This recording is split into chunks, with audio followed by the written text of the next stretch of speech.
मुसलमान शिपायाचे पैसे वाढले. एके दिवशी मोहरमच्या दिवसात महाराज अक्कलकोटास खाजा पीराच्या दर्ग्यात बसले असता पुष्कळ सेवेकरी मंडळी जवळ बसली असून महाराजांचे बाललीलेचे खेळ चालले होते.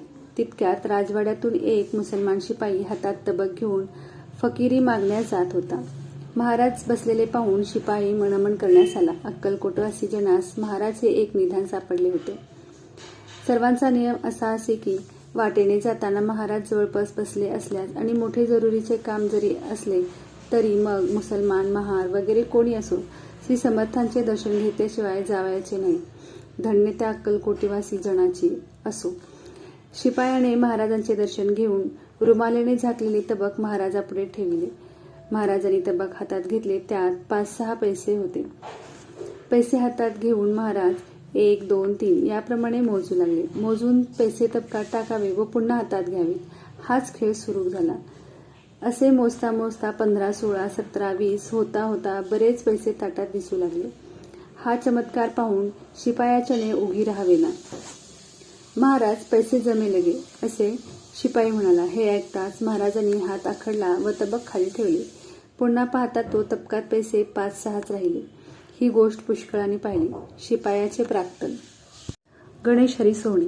गणेश हरी सोहणी यांचे द्वितीय कुटुंब वारल्यावर त्यांच्या मनातून तिसरे कुटुंब करावयाचे होते. परंतु स्त्रीच्या चरणी त्यांची भक्ती असल्याने महाराजांची आज्ञा झाल्यास लग्न करायचे असा निश्चय करून अक्कलकोटास आले व दर्शन घेऊन स्त्रीस युक्तीने विचारले, लग्न करावे की न करावे. महाराजांनी जबाब दिला, लग्न करू नये.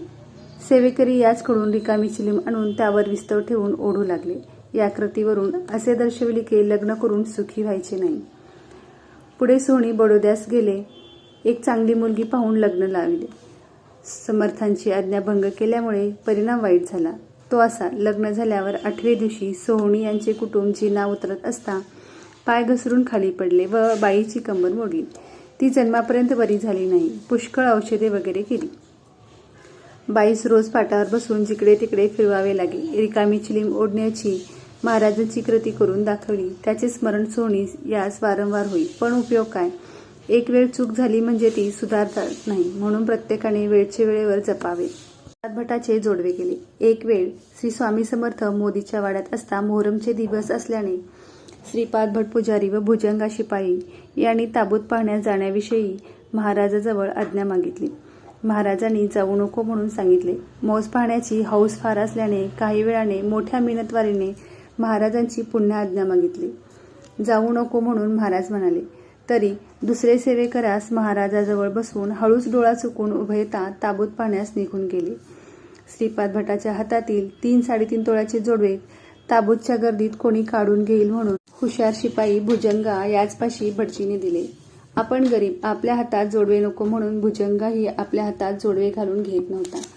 पण आपण जवळच आहोत, जोडवे कुठे जाते असे सांगून त्याच्या हातात बळेच भटजीने जोडवे घातले. ताबूत बुडविण्याचा दिवस होता. हजारो लोकांची गर्दी. मजा पाहता पाहता दोघेही गर्दीत शिरले. ताबूतावर उडवण्यास भुजंगा याने रेवड्या व खारका घेऊन तो त्या उडवू लागला. रेवड्या उडवताना जोडवे उडून गेले. भुजंगा व भट घाबरून गेले. हजारो लोकांची गर्दी, त्यात जोडव्याचा कशाचा पत्ता लागतो. 2 तास दोघांनी पुष्कळ खटापट केली. शोध लागेना. हिरमुसले होऊन ते महाराजाकडे परत आले. महाराजांची आज्ञा भंग केल्याने हा प्रसंग आला अशी त्यांची खात्री झाली. तोंड लपवीत महाराजाकडे येऊन दोघे रडू लागले. नको म्हणत असता का गेलास म्हणून महाराज रागून पुष्कळ शिव्या दिल्या. अपराधांची क्षमा करावी व आलेले संकट दूर करावे अशी स्त्रीच्या उभयतांनी प्रार्थना केली. एवढे सोने कसे भरून देऊ म्हणून भुजंगा महाराजाची फार विनवणी करू लागला. भुजंगावर महाराजाची फार प्रीती होती. श्री विष्णूच्या द्वारी जसे जय विजय असतात त्याप्रमाणे भुजंगा शिपाई महाराजांचा द्वारपाल होता. त्याने महाराजाची नोकरी एकनिष्ठपणे केली. असो, महाराज भुजंगाची दया येऊन रडू नको, तुझे जोडवे चालत घरी येईल, स्वस्थ बस असे महाराज त्यास म्हणाले. या बोलण्यावरून भुजंगास धीर आला. काही वेळाने महाराज ज्या ठिकाणी होते त्या ठिकाणी एक पोलीस शिपाई व 2 मनुष्य जोडवे घेऊन आली. जोडवे गेल्याबद्दल पोलिसात वर्दी दिलीच होती. एक मनुष्यास गर्दीमध्ये जोडवे सापडले व दुसऱ्याने ते पाहिले. वाटणीबद्दल दोघात भांडण लागले. कशाबद्दल भांडता म्हणून पोलीस तपास करता जोडव्याबद्दल भांडण पाहून शिपाई त्या दोघांस घेऊन महाराजाजवळ आले. जोडवे चालत येईल असे महाराज बोलले. त्याचा अनुभव आला. भुजंगाने आनंदाने त्या मनुष्यास बक्षीस देऊन जोडवे श्रीपाद भटाचे स्वाधीन केले. अवज्ञा केली म्हणून प्रसंग वाईट आला, परंतु पुन्हा शरणागत होता संकट दूर झाले. नाना सोहणी सोलापूरकर. नाना सोहणी सोलापूरकर यांनी अक्कलकोट संस्थानात चाकरी मिळावी म्हणून बहुत दिवस उमेदवारी केली. सोहणी हुशार होते. मालोजीरावांनी प्रसन्न होऊन संस्थानातर्फे काम चालविण्यास सोलापुरास पॉलिटिकल एजंट याजकडे वकिली करण्याच्या कामावर नेमले. वकिलांची एक सनद लिहून त्याचवर आपण शिक्कामोर्तब करून सोहणी यांच्याजवळ दिली. परबारे पॉलिटिकल साहेब यास एक यादी लिहून सोहणी यास संस्थानातर्फे वकील नेमले आहे. त्यांच्या हस्ते संस्थानासंबंधी कामे घ्यावी म्हणून कळविले. सोहणी यास परमानंद होऊन सोलापुरास जाण्याचे पूर्वी स्वामी महाराजांचा आशीर्वाद घेण्यास श्री स्वामी समर्थाजवळ आले व श्रीचे दर्शन घेऊन चरणाजवळ सनद ठेवली. महाराजांच्या हातून सनद प्राप्त व्हावी अशी त्यांची फार इच्छा होती. पण त्रिकालज्ञानी महाराज यांनी सनद घेऊन सोहणी यांच्या हातात न देता तिसऱ्याच्याच हातात दिली. सोहणी निराश होऊन सनद घेऊन सोलापुरास गेले. राजाच्या शिक्क्यावर श्री समर्थांच्या कृपावलोकन शिक्का पडला नाही. मग त्या सनदेचा काय उपयोग होणार? साहेबांची भेट घेऊन सनद दाखवून आपणास संस्थानामार्फत काम चालविण्याचे सोहणी यांनी कळविले. साहेबांनी सांगितले की आम्हास वकिलाची जरूर नाही. राजेसाहेबांनी पत्रव्यवहाराने काम चालवावे, तुम्ही परत जावे असा निरोप दिला. तेव्हा सोहणी यास अनुभव आला.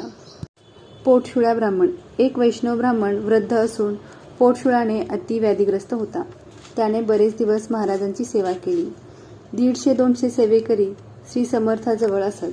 इतक्यांनी सेवा ती काय करायची, परंतु त्रिकाल दर्शन, तीर्थप्रसाद व त्यांच्याजवळ जाऊन बसणे हीच काय ती सेवा. थोड्या सेवेकऱ्यांना निकट सेवा करावयास मिळे, म्हणजे छाट्या धुणे, पलंग झाडणे, स्वयंपाक करणे, फुले आणणे, दिवाबत्ती वगैरे करणे. महाराज कोठे जावयास निघाले म्हणजे त्यांच्या सामानाची ओझी वाहणे. असो, पोटशुळ ब्राह्मण व्यथेने अतिव्याप्त झाला. साखर विहिरीजवळ महाराज बसले असता जवळच्या एका लिंबाचे झाड आहे, त्याच्या खाली बसून ब्राह्मण प्रार्थना करीत आहे. तो त्याचकडे पाहून समर्थ म्हणाले, काय रे, आम्ही तुझ्या बापाचे काय लागतो आहोत? उगीच आम्हा संन्यासाजवळ येऊन का मरतोस? असे बोलून उगीच राहिले. ब्राह्मण म्हणाला, महाराज, आम्हास आपल्याशिवाय कोण त्राता आहे? अनाथावर कृपा करावी असे म्हणून मोठ्याने ओरडू लागला. ते ऐकून दीनदयाळ कळवळले आणि म्हणाले, हत्तीच्या लेंड्या आणि या तुझ्या डोक्यावरील लिंबाचा पाला एकत्र करून खा, म्हणजे तुझा पोटशूळ जाईल. हे समर्थाचे वाक्य त्या ब्राह्मणाने शिरसंवाद्य करून लगेच जाऊन त्या 2 चिंचा एकत्र करून खाल्ल्या. दुसरे दिवशी समर्थ तेथेच होते. पुन्हा तो ब्राह्मण महाराजांची प्रार्थना करू लागला की, महाराज, लिंबाचा पाला कडू फार लागतो. ते ऐकून भक्त काम कल्पद्रमू त्यास रागवून म्हणाले, अरे, या फांदीचा पाला खा, म्हणजे गोड लागेल. आहा, काय चमत्कार! त्या झाडास 3 फांद्या असून 2 कडव्या व ज्या फांदी समर्थाने हात लाविला ती फांदी गोड. काय समर्थ हे झाड अद्याप आहे. पुष्कळ लोक त्या फांदीचा पाल्याचा प्रसाद म्हणून पाला काढून नेतात. हा अनुभव जे कोणी अक्कलकोटास गेले असतील त्या सर्वांस ठाऊक असेलच. असो, त्या ब्राह्मणाचा पोटशूळ या औषधाने थोड्याच दिवसात गेला व तो श्री समर्थचरणी अन्योन्य होऊन मजला अनुग्रह द्यावा अशी समर्थाची प्रार्थना करू लागला. तेव्हा महाराज म्हणाले, जा, कांद्याची बोंडे खा. या शब्दाचा अर्थ त्यावेळी तेथे कोणास कळला नाही, पण तो ब्राह्मण पुढे श्री स्वामी समर्थाचा भक्त झाला.